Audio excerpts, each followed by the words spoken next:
नमस्कार प्यारे अभ्यर्थियों, स्वागत है आपका फिर एक और न्यू क्लासेज में। तो अभ्यर्थियों स्वागत है। जो भी अभ्यर्थी 8 मार्च भूगोल का पेपर देने वाले हैं अभ्यर्थियों, उन सभी अभ्यर्थियों के लिए क्लास काफ़ी महामैराथन होने वाली है। क्या है तो अभ्यर्थियों क्लास काफ़ी क्वालिफाई होने वाली है आपके 50+ नंबर लाने के लिए। तो अभ्यर्थियों काफ़ी मोस्ट इंपॉर्टेंट प्रश्नों को शामिल किया गया है, सभी लेसन लाए गए अभ्यर्थियों। आपको बुक 2 का अभ्यर्थियों पहली क्लास ला दी गई है पूरे लेसन की। ये बुक 1 की होने वाली है अभ्यर्थियों, ठीक है ना। तो क्लास से इससे आपको पूरे के पूरे अभ्यर्थियों 28 नंबर मिलने वाले हैं अभ्यर्थियों। एक नंबर भी नहीं कटने वाला है अगर आप क्लास को पूरे ध्यान से एंड तक देखते हो तो, ठीक है ना।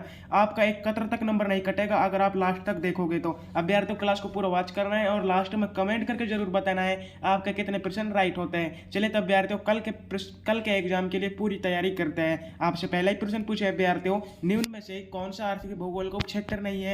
संसाधन भूगोल, कृषि भूगोल, पर्यटन भूगोल, सैन्य भूगोल। जल्दी से बताना अभ्यर्थियों। जिस अभ्यर्थी को क्वेश्चन का आंसर आता है ना, कमेंट में आपको साथ साथ बताना है, ठीक अभ्यर्थियों। तो राइट आंसर होने वाला है आपका सैन्य भूगोल। निम्न में से आर्थिक भूगोल को क्षेत्र नहीं अभ्यर्थियों, सैन्य भूगोल। सैन्य भूगोल किसके अभ्यर्थियों? राजनीतिक भूगोल का, ठीक है। सैन्य भूगोल और निर्वाचन भूगोल। अगला प्रश्न आपसे पूछा है, मानव भूगोल का जनक कौन है? राइट आंसर होने वाला है रेडजेल। मानव भूगोल की कल्याण परक अथवा मानवतावादी विचारधारा का संबंध किससे है? राइट आंसर होने वाला है सामाजिक कल्याण से।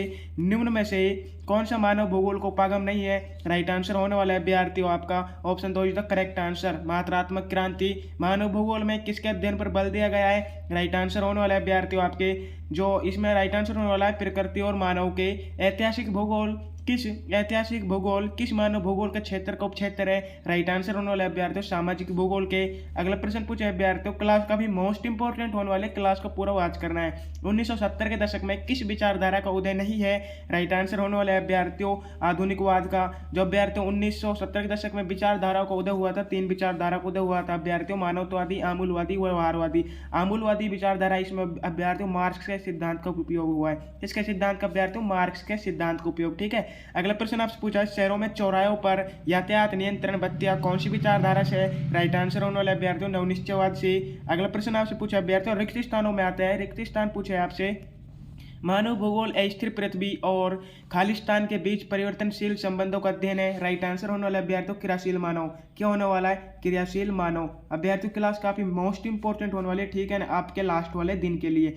अगला प्रश्न आपसे पूछा अभ्यर्थियों, खालिस्तान के दशक में मानव भूगोल में 3 नई विचारधाराओं का जन्म हुआ था अभ्यर्थियों। अभी बताया था आपको 1970 के दशक में हुआ था। कौन कौन सी विचारधाराएं थी अभ्यर्थियों? आमूलवादी, व्यवहारवादी और कल्याणपरक, ठीक है अभ्यर्थियों। अगला प्रश्न आपसे पूछा अभ्यर्थियों, 1990 के दशक में भूगोल में खालिस्तान का उदय हुआ है। राइट आंसर होने वाला है उत्तराधुनिकवाद का। अगला प्रश्न पूछा अभ्यर्थियों, ग्रिफिथ टेलर ने एक नई संकल्पना प्रस्तुत की जो 2 विचारधाराओं खालिस्तान और खालिस्तान के बीच मध्य मार्ग का प्रचलित करती है। राइट आंसर होने वाले अभ्यर्थियों पर्यावरणीय निश्चयवाद और संभववाद, ठीक है। मानव भूगोल खालिस्तान और खालिस्तान के अंतर संबंधों की एक नई संकल्पना प्रस्तुत करता है। राइट आंसर होने वाला अभ्यर्थियों पहले खालिस्तान में होने वाला है आपका पृथ्वी, दूसरे खालिस्तान में होने वाला है आपका मनुष्य, ठीक है। अभ्यर्थियों क्लास काफी मोस्ट इंपॉर्टेंट है आपके एग्जाम के लिए। पहले ही पार्ट से आपके बहुत सारे क्वेश्चन ला दिए गए, ठीक है अभ्यर्थियों। अगला प्रश्न होने वाला है अभ्यर्थियों आपका अति लघुत्मक प्रश्नों में आ चुके हैं हम। अगले 9वां क्वेश्चन होने वाला है, राजनीतिक भूगोल के 2 उपक्षेत्रों के नाम लिखिए। क्या पूछा अभ्यर्थियों? राजनीतिक भूगोल के 2 उपक्षेत्रों के नाम लिखिए। निर्वाचन भूगोल, सैन्य भूगोल, ठीक है अभ्यर्थियों। मैंने अभी बताया था आपको, आमूलवादी विचारधारा ने निर्धनता के कारण बंधन और सामाजिक समानता की व्याख्या के लिए कौन से सिद्धांत का उपयोग किया था? मार्क्स के सिद्धांत का उपयोग किया था अभ्यर्थियों, ठीक है ना। रेड जेल के अनुसार मानव भूगोल की परिभाषा दीजिए। तो अभ्यर्थियों मानव भूगोल मानव समाज और धरातल के बीच संबंधों का संश्लेषित अध्ययन है, ठीक है अभ्यर्थियों। आपसे एलएनसी सैंपल के अनुसार भी पूछा जा सकता है, बिडाल डेला बिलास के भी अनुसार पूछा जा सकता है, ठीक है अभ्यर्थियों। एलएनसी सैंपल के अनुसार मानव भूगोल की परिभाषा है, मानव भूगोल अस्थिर पृथ्वी और क्रियाशील मानव के बीच परिवर्तनशील संबंधों का अध्ययन करता है। मानव भूगोल परिसंचरण की धमनियों की तुलना किससे की गई है? जल्दी से बताना अभ्यर्थियों, मानव परिसंचरण की धमनियों की तुलना किससे की गई है? कभी मोस्ट प्रश्न अभ्यर्थियों, सड़कों और जलमार्गों के जाल से। किससे की गई अभ्यर्थियों? सड़कों और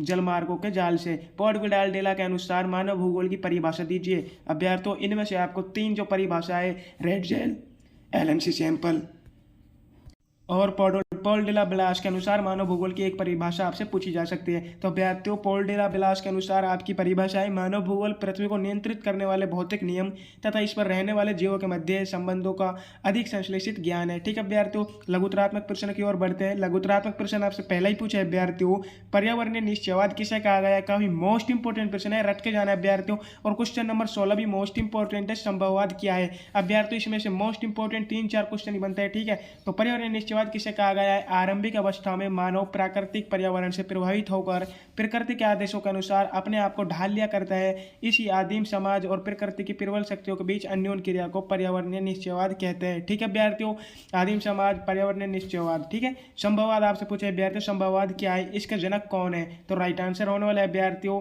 मानव सामाजिक और सांस्कृतिक विकास के साथ अधिक सक्षम प्रौद्योगिकी का विकास करते हैं। इसे प्रकृति अवसर प्रदान करती है और मानव इसका उपयोग करते हैं तथा इनमें प्रौद्योगिकी सहायता से बदलाव लाता है और धीरे धीरे प्रकृति का मानवीकरण हो जाता है। इसे संभववाद नाम दिया गया है। अभ्यर्थियों इसे संभववाद के जनक पॉल डिला ब्लास है। कौन है अभ्यर्थियों? Paul बिडाल डिला BLAS. ठीक है, अगला प्रश्न आपसे पूछा है नवनिश्चयवाद क्या है और यह संकल्पना किसने प्रस्तुत की थी? राइट आंसर होने वाला अभ्यर्थियों, प्रस्तुत किसने की थी? आपको सभी को पता है, ग्रिफिथ टेलर ने की थी अभ्यर्थियों। ठीक है, इसके अनुसार पर्यावरणीय निश्चयवाद की दशा है नए संभववाद की। नई दशा का अर्थ है प्राकृतिक नियमों को पालन करके हम प्रकृति पर विजय प्राप्त कर सकते हैं। यह संकल्पना ग्रिफिथ टेलर ने दी थी। ठीक है अभ्यर्थियों, आप बड़े बड़े क्वेश्चनों को स्क्रीनशॉट खींच सकते हैं और पढ़ सकते हैं, इसलिए मैं आपको ऑब्जेक्टिव क्वेश्चन बता रहा हूँ। ठीक है, नवनिश्चय आपसे अगला प्रश्न पूछा अभ्यर्थियों, सामाजिक भूगोल के 3 उपक्षेत्रों के नाम बताइए। तो अभ्यर्थियों, व्यवहारादि भूगोल, सामाजिक कल्याण भूगोल, सांस्कृतिक भूगोल। आपके ये ध्यान नहीं रहते तो अभ्यर्थियों आप ये ध्यान रख सकते हैं, चिकित्सा भूगोल, लिंग भूगोल। क्या होने वाला अभ्यर्थियों? चिकित्सा भूगोल, लिंग भूगोल। ठीक है, अगला प्रश्न आपसे पूछा अभ्यर्थियों, आर्थिक भूगोल के 3 उपक्षेत्रों के नाम बताइए। संसाधन भूगोल, कृषि भूगोल, पर्यटन भूगोल। ठीक है अभ्यर्थियों, और अगला प्रश्न आपसे पूछा है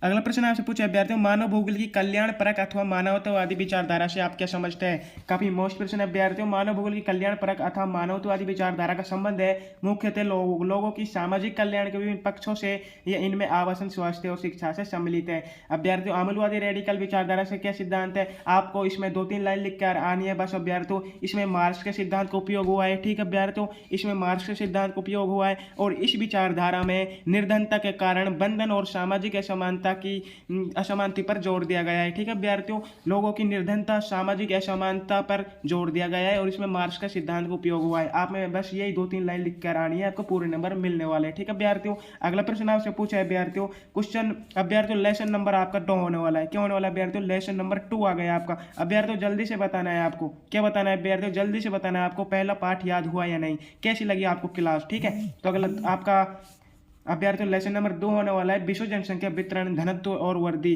काफी मोस्ट अभ्यर्थियों, काफी मोस्ट लेसन है। एशिया में बहुत अधिक स्थानों पर कम लोग और कम स्थानों पर बहुत अधिक लोग रहते हैं। राइट आंसर होने वाला है जॉर्ज विक्रेसी। निम्नलिखित में किस महाद्वीप में जनसंख्या वृद्धि सर्वाधिक है? राइट आंसर होने वाला है अफ्रीका में। अभ्यर्थियों आपसे जनसंख्या पूछी जाए तो एशिया में और वृद्धि पूछी जाए तो आपसे अफ्रीका है। ठीक है, निम्नलिखित में से कौन सा विरल जनसंख्या वाला क्षेत्र नहीं है? राइट आंसर होने वाला है अभ्यर्थियों, जो विरल जनसंख्या वाला क्षेत्र नहीं है कौन सा होने वाला है? दक्षिण पूर्वी एशिया। उद्योगों की उपस्थिति के कारण विश्व का कौन सा प्रदेश सघन है? राइट आंसर होने वाले अभ्यर्थियों आपका जापान का कोबा ओसाका। ठीक है, विश्व की 90% जनसंख्या कितने प्रतिशत स्थल पर निवास करती है? 10% पर। किस पर करती है अभ्यर्थियों? विश्व की 90% जनसंख्या अभ्यर्थियों 10% भूभाग पर निवास करती है और 10% जनसंख्या 90% भूभाग पर निवास करती है। ठीक है अभ्यर्थियों, अगला प्रश्न आपसे पूछा है अभ्यर्थियों, अगला प्रश्न क्या पूछा है? विश्व में सर्वाधिक जनसंख्या घनत्व वाला देश है। क्या पूछा अभ्यर्थियों? विश्व में सर्वाधिक जनघनत्व वाला देश है। राइट आंसर होने वाला है अभ्यर्थियों सिंगापुर होने वाला है। ठीक है अभ्यर्थियों, क्या होने वाला है? सिंगापुर होने वाला है। प्रवास को प्रभावित करने वाला प्रतिकर्ष कारक है। प्रवास को प्रभावित करने वाला प्रतिकर्ष कारक अभ्यर्थियों राइट आंसर होने वाला है उपरोक्त सभी। अगला प्रश्न पूछा है आपसे, प्रवास को प्रभावित करने वाला अपकर्ष कारक है। राइट आंसर होने वाला है उपरोक्त सभी। अगला प्रश्न आपसे पूछे अभ्यर्थियों, जनसंख्या वितरण को प्रभावित करने वाला आर्थिक कारक क्या है? अभ्यर्थियों, उपरोक्त सभी है, खनिज भी है, नगरीकरण भी है, औद्योगिकरण भी है। ठीक है, तो राइट आंसर होने वाला है option 4 is the correct answer. अगला प्रश्न आपसे पूछे अभ्यर्थियों, एशिया महाद्वीप में विश्व की कितनी प्रतिशत जनसंख्या निवास करती है? राइट आंसर होने वाला है अभ्यर्थियों 60%। कितनी प्रतिशत निवास करती है अभ्यर्थियों? 60% निवास करती है। ठीक है, 60% निवास करती है। निम्नलिखित में से कौन सा प्रतिकर्ष कारक नहीं है? राइट आंसर की बात करें तो अभ्यर्थियों जो प्रतिकर्ष कारक नहीं है, चिकित्सा शैक्षणिक सुविधाएं नहीं है। ठीक है, अगला प्रश्न आपसे पूछा है, खनिज की उपस्थिति के कारण विश्व का कौन सा क्षेत्र सघन बचा हुआ है? अभी आपको बताया गया अभ्यर्थियों, अफ्रीका का कटंगा हुए जाबिया क्षेत्र। ठीक है अभ्यर्थियों, अगला प्रश्न आपसे पूछा है अभ्यर्थियों, खालिस्तान आ गए आपके भारत की वार्षिक जनसंख्या वृद्धि दर कितनी है? 1.64% अभ्यर्थियों। और आपसे पूछा है अभ्यर्थियों, अगर आपसे दशक पूछ लिया जाए, भारत की 2011 की जनगणना के अनुसार जनसंख्या वृद्धि दर कितनी प्रतिशत अभ्यर्थियों? राइट आंसर होने वाला है आपका 17.64% और वार्षिक 1.64%। ठीक है अभ्यर्थियों, जननांगीय संक्रमण खालिस्तान में उच्च प्रजननशीलता, उच्च मृत्यता होती है, प्रथम अवस्था में होती है अभ्यर्थियों, गरीबी के कारण, भुखमरी के कारण, काल अकाल। ठीक है अभ्यर्थियों, अगला प्रश्न आपसे पूछा है, जनसंख्या वृद्धि को प्रतिशत में व्यक्त किया जाता है, किस में व्यक्त किया जाता है अभ्यर्थियों? जनसंख्या वृद्धि को प्रतिशत में व्यक्त किया जाता है। विश्व में सर्वाधिक जनसंख्या वाला देश है क्या अभ्यर्थियों? चीन है, लेकिन फिलहाल भारत है अभ्यर्थियों। अगर आपको चीन ऑप्शन में नहीं दिखाई देता तो आप भारत भी कर सकते हो। ठीक है, अगर आपको चीन दिखाई देता है तो एनसीईआरटी के अनुसार आपको चीन ही करना है। ठीक है अभ्यर्थियों, अगला प्रश्न आपसे पूछा है, जनसंख्या वितरण धनात्मक एवं ऋणात्मक होती है। ठीक है अभ्यर्थियों, जनसंख्या धनात्मक भी होती है और ऋणात्मक भी होती है। एशिया का जनघनत्व कितना है अभ्यर्थियों? 146 प्रति वर्ग किलोमीटर। ठीक है, विश्व की कुल जनसंख्या में भारत का स्थान है दूसरा है, पहला चीन का है। भूमध्य सागरीय प्रदेश सुखद जलवायु के कारण इतिहास के आरंभिक कालों से बसे हुए हैं। प्रवासी जो किसी नए स्थान पर जाते हैं अप्रवासी कहलाते हैं। और आपसे अभ्यर्थियों अति लघुरात्मक प्रश्न पूछे, अफ्रीका की कटंगा जाम्बिया पार्टी की जनसंख्या सघन की हुए आप सभी अभ्यर्थियों ऑब्जेक्टिव क्वेश्चन में पूछा गया तांबा खनन से उत्पन्न रोजगार के कारण। अभ्यर्थियों इन क्वेश्चनों को आप आंसर स्क्रीनशॉट खींच सकते हैं। ठीक है अभ्यर्थियों, स्क्रीनशॉट खींच लिए, हम अगले क्वेश्चनों की ओर बढ़ते हैं। हाँ तो अभ्यर्थियों जल्दी जल्दी से आप स्क्रीनशॉट खींच लीजिए, आपके लिए 6, 7, 8 लघुत्रात्मक प्रश्न भी आ चुके हैं अभ्यर्थियों, स्क्रीनशॉट खींच सकते हैं आप। ठीक है, आप पढ़ लीजिए, हम ऑब्जेक्टिव प्रश्न को कराते हैं फिलहाल, क्योंकि टाइम बहुत कम बचा है अभ्यर्थियों, क्लास लंबी हो जाएगी अगर आपके लिए सभी प्रश्न लाए गए तो। ठीक है अभ्यर्थियों, खींच लिया ना। तो आपसे अगला प्रश्न पूछे अभ्यर्थियों, लेसन नंबर 3 आ चुका है हमारा, मानव विकास। क्या चुका अभ्यर्थियों? मानव विकास, जिसमें एशिया के 2 मुख्य अर्थशास्त्री, एक पाकिस्तान का था अभ्यर्थियों डॉक्टर महबूबुल्लाह के, और एक था अभ्यर्थियों अमर्त्य सेन भारत से। ठीक है, मानव विकास के अवधारणा निम्न में से किस विद्वान ने दी थी? डॉक्टर महबूबुल्लाह ने दी थी। मानव विकास की अवधारणा निम्न में से किस संकल्पना पर आधारित है अभ्यर्थियों? उपरोक्त सभी पर है, सतत पोषणीयता, उत्पादकता, सशक्तिकरण। ठीक है अभ्यर्थियों, अगला प्रश्न और समता और अभ्यर्थी, इसमें क्या होने वाला है? एक समता भी होने वाला था। ठीक है अभ्यर्थियों, अगला प्रश्न आपसे पूछा है, उच्च मानव विकास सूचकांक वाले देशों का सूचकांक स्कोर होता है। अभ्यर्थियों आपसे उच्च पूछा है, अति उच्च पूछता ना अभ्यर्थियों, आपसे अगर अति उच्च पूछता तो आप 0.800 से ऊपर करके आते। आपसे उच्च पूछा है तो आप 0.700 से 0.799 के पूछ सकते हो अभ्यर्थियों। मध्य होने वाला है आपका 0.550 से 0.699, और निम्न होने वाला है आपका अभ्यर्थियों 0.549 के नीचे। और अति उच्च में अभ्यर्थियों आपके 66 देश शामिल है। ठीक है, मध्य में आपके 53 देश शामिल है, और आपके ना अभ्यर्थियों अति उच्च में आपके 66 देश शामिल है, और उच्च में आपके 53 देश शामिल है, और मध्य में आपके 37 देश शामिल है, और निम्न में आपके 33 देश शामिल है। ठीक है अभ्यर्थियों, भारत इनकी श्रेणी में किस में आता है अभ्यर्थियों? भारत मध्यम में आता है, 37 वाली श्रेणी में आता है। ठीक है अभ्यर्थियों, और जो उच्च वाले अभ्यर्थियों, ये उच्च वाले देश है, उच्च वाले ये आपके यूरोप में अधिकतर देखने को मिलते हैं। अगला प्रश्न आपसे पूछा अभ्यर्थियों, निम्न में से किस देश ने सकल राष्ट्रीय प्रसन्नता को देश की प्रगति का आधिकारिक माप घोषित किया? अभ्यर्थियों एनसीईआरटी की बुक आपने पढ़ी होगी, एक रखने से मैं आपको वहाँ पर भूटान मिला होगा। ठीक है, भूटान में लिखा हुआ था, इसके बारे में लिखा हुआ था अभ्यर्थियों। ठीक है, आपने पढ़ा होगा। अगला प्रश्न आपसे पूछा अभ्यर्थियों, अंतर्राष्ट्रीय श्रम संगठन ILO ने मानव विकास के किस उपागम का प्रतिपादन किया है? तो अभ्यर्थियों आयु उपागम का भी किया है, कल्याण का भी, आधारभूत आवश्यकता उपागम का, क्षमता उपागम का, लेकिन यह सभी इसका उपागम है अभ्यर्थियों। ठीक है, इसके 4 उपागम होने वाले हैं, लेकिन ILO अंतर्राष्ट्रीय श्रम संगठन ने अभ्यर्थियों किसका किया है? तो आधारभूत आवश्यकता उपागम का किया है। ठीक है अभ्यर्थियों, अंतर्राष्ट्रीय श्रम संगठन। अगला प्रश्न आपसे पूछा है, प्रो अमर्त्य सेन का संबंध किस मानव विकास उपागम से? राइट आंसर होने वाला है अभ्यर्थियों क्षमता उपागम से। किससे? क्षमता उपागम से अमर्त्य सेन का अभ्यर्थियों। ILO का आधारभूत उपागम से, कल्याण का कल्याणोपगम से अभ्यर्थियों जो सरकार लोगों के कल्याण के बारे में सोचे, और आय उपगम का अभ्यर्थियों व्यक्ति की आय से व्यक्ति कितना कमाता है इसे आय आय के साथ जोड़कर देखा जाता है। ठीक है अभ्यर्थियों, अगला प्रश्न पूछा है सर्वोच्च मानव विकास सूचकांक वाला देश है। राइट आंसर होने वाला है अभ्यर्थियों नॉर्वे होने वाला है आपका। ठीक है, क्या होने वाला है अभ्यर्थियों? नॉर्वे होने वाला है। स्वीडन आपके 7वें नंबर पर आने वाला है। ठीक है अभ्यर्थियों, अगला प्रश्न आपसे पूछते हैं मध्यम मानव विकास सूचकांक वर्ग में कितने देश शामिल है? अभ्यर्थियों अभी आपको बताया गया था 37 देश शामिल है। ठीक है अभ्यर्थियों, मध्यम में 37 देश शामिल है, उच्च में 53, अति उच्च में 66 और निम्न में 33 देश शामिल है। ठीक है अभ्यर्थियों, अगला प्रश्न पूछा है मानव विकास की महत्वपूर्ण पक्ष है। राइट आंसर होने वाला है आपका दीर्घ एवं स्वस्थ जीवन। अगला प्रश्न पूछा है प्रतिवर्ष मानव विकास प्रतिवेदन प्रकाशित करता है, तो अभ्यर्थियों क्या करता है? यूनियन नेशन डेवलपमेंट प्रोग्राम क्या करता है अभ्यर्थियों? UNDP, union nation development programme. संयुक्त राष्ट्र विकास कार्यक्रम क्या करता है अभ्यर्थियों? संयुक्त राष्ट्र विकास कार्यक्रम, ये इसका हिंदी में नाम है अभ्यर्थियों। इसको प्रस्तावित क्या करता है अभ्यर्थियों? यूएनडीपी। ठीक है, 1990 में इसका उत्पादन हुआ था। कब हुआ था अभ्यर्थियों? प्रतिपादन 1990 में हुआ था। ठीक है, 1990 से इसे प्रतिवर्ष संयुक्त राष्ट्र विकास कार्यक्रम यूएनडीपी मानव विकास प्रतिवेदन प्रकाशित कर रहा है। क्या कर रहा है अभ्यर्थियों? संयुक्त राष्ट्र विकास कार्यक्रम यूएनडीपी अभ्यर्थियों क्या होने वाला है? यूएनडीपी होने वाला है। ठीक है, अभी बताया गया आपको यूएनडीपी मानव विकास प्रतिवेदन प्रकाशित करता है। कब से करता है? 1990 से। अभ्यर्थियों बहुत क्वेश्चन आपके सॉल्यूशन हो रहे हैं यहाँ पर। जनसंख्या वृद्धि और अभ्यर्थियों क्या पूछा है? जनसंख्या वृद्धि और विकास, मानव विकास में ऋणात्मक संबंध पाया जाता है। कहाँ पाया जाता है अभ्यर्थियों? जल्दी से बताना है आपको। जनसंख्या वृद्धि और मानव। ठीक है अभ्यर्थियों, मानव ही राइट आंसर होने वाला है आपका। ठीक है, अगला प्रश्न आपसे पूछा है अभ्यर्थियों, इनका आप लघुतरात्मक अभ्यर्थियों आप इनका स्क्रीनशॉट भी खींच सकते हैं। ठीक है, स्क्रीनशॉट खींच लिए, जल्दी खींच लिए अभ्यर्थियों,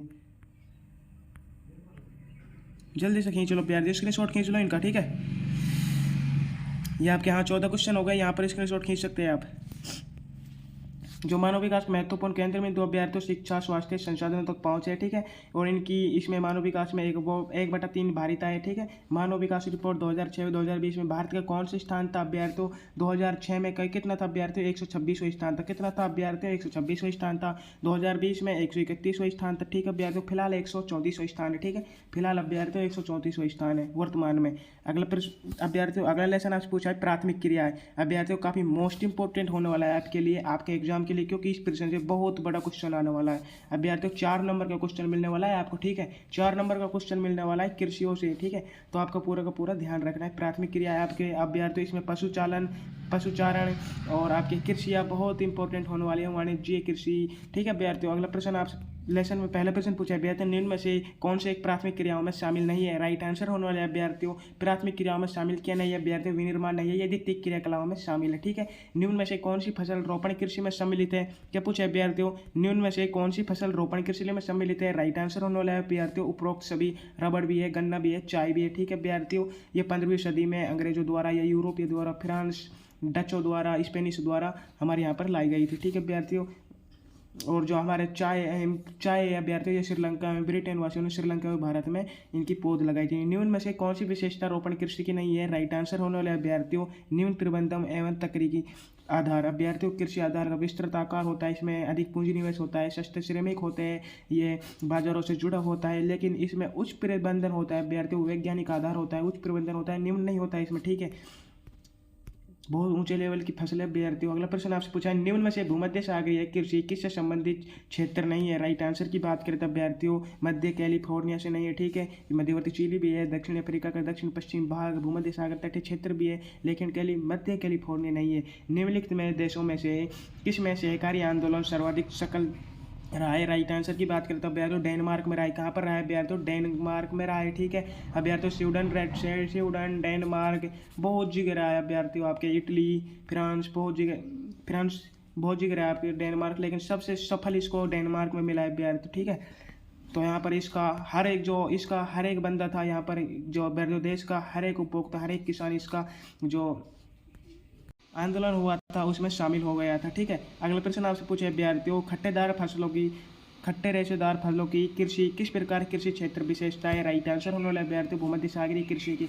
अभ्यर्थियों इसमें अंगूर प्रमुख फसल है। क्या होने वाली है? अंगूर प्रमुख फसल होने वाली है। जैतून भी होने वाली है। क्या होने वाली है? जैतून भी होने वाली है, अंजीर भी होने वाली है। ठीक है अभ्यर्थियों, क्या होने वाली है? मध्य पूर्व अंगूर, जैतून, अंजीर। जो अभ्यर्थियों अच्छी क्वालिटी के अंगूर होते हैं उनसे यहाँ पर मदिरा बना ली जाती है। क्या बना ली जाती है? मदिरा बना ली जाती है। और निम्न क्वालिटी के अंगूर होते हैं अभ्यर्थियों, उनसे यहाँ पर किशमिश बना ली जाती है, मुनक्का बना ली जाती है। ठीक है, अगला प्रश्न आपसे पूछे अभ्यर्थियों अगला प्रश्न होने वाला है आपका, वाणिज्य डेयरी कृषि की सबसे बड़ा प्रदेश कौन सा है? राइट आंसर की बात करें तो अभ्यर्थियों, वाणिज्य डेयरी कृषि का सबसे बड़ा प्रदेश कौन सा है? उत्तर पश्चिमी यूरोप है। सामूहिक कृषि का प्रारंभ सर्वप्रथम कहाँ से हुआ है? राइट आंसर होने वाला है सोवियत संघ से। अभ्यर्थियों, सोवियत संघ में सामूहिक कृषि को कोल खोज के नाम से भी जाना जाता है। अभ्यर्थियों, कोल खोज के नाम से भी जाना जाता है। ठीक है अभ्यर्थियों, ध्यान रखना है आपको, इस नाम से भी आ सकता है कि सोवियत संघ में सामूहिक कृषि को किस नाम से जाना जाता है। ट्यूलिप पुष्प की कृषि के लिए विख्यात देश कौन सा है? अभ्यर्थियों, नीदरलैंड होने वाला है। क्या होने वाला है? नीदरलैंड होने वाला है। अभ्यर्थियों, अमेरिका ये यूरोप में जो पुष्पों का उत्पादन होता है या पुष्प वहाँ पर बाजारों में भेजे जाते थे, नीदरलैंड से भेजे जाते हैं। ठीक है अभ्यर्थियों,